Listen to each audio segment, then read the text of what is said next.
Hello बच्चों, चलिए प्रश्न को पढ़ते हैं। यौगिक में प्राथमिक, द्वितीयक, तृतीयक तथा चतुष्क यानी क्वाटरनरी कार्बन परमाणुओं को पहचानिए। यह संरचना सूत्र दिया है। तो चलिए प्रश्न की मुख्य अवधारणा पे बात करते हैं। मुख्य अवधारणा, कार्बन एक बहुसंयोजी परमाणु है।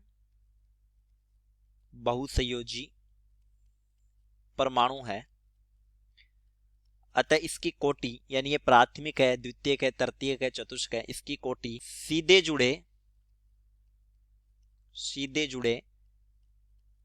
अन्य कार्बन परमाणुओं की संख्या के बराबर होगी। अन्य कार्बन परमाणुओं की संख्या के बराबर होगी। यानी कार्बन खुद कितने कार्बन से जुड़ा है वही उसकी कोटि हो जाएगी। तो हमारा संरचना सूत्र था प्रश्न में CH3 C CH3 CH3 CH C2H5 जो दिया है इसको लिखा जा सकता है CH2 CH3, ताकि दोनों कार्बन को अलग अलग करके कोटि निर्धारित कर ले। CH2 CH3। अब देखिए, जिस कार्बन की कोटि प्राथमिक होगी, उसको लिख लेंगे 1 डिग्री कार्बन। द्वितीयक उसको लिख लेंगे 2 डिग्री कार्बन।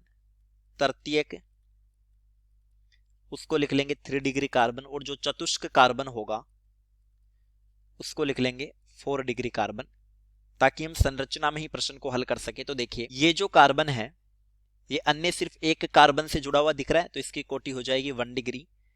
ये भी अन्य एक ही कार्बन से जुड़ा है, तो इसकी कोटि हो जाएगी 1 डिग्री।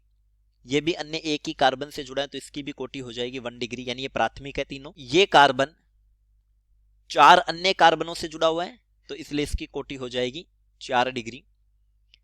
ये कार्बन 3 कार्बन से जुड़ा हुआ है, इसलिए इसकी कोटि हो जाएगी 3 डिग्री। ये कार्बन 2 कार्बनों से जुड़ा हुआ है, इसलिए इसकी कोटि हो जाएगी 2 डिग्री। ये कार्बन भी अन्य 2 कार्बनों से जुड़ा है, इसलिए इसकी कोटि 2 डिग्री। और ये अन्य एक कार्बन से जुड़ा है, इसलिए इसकी कोटि हो जाएगी 1 डिग्री। और ये एक कार्बन, इसकी कोटि भी हो जाएगी 1 डिग्री, क्योंकि ये भी अन्य एक से जुड़ा है। तो इस आधार पर हमने सभी परमाणुओं की कोटि निर्धारित की। चलिए, उम्मीद करता हूं प्रश्न समझ आया होगा। धन्यवाद।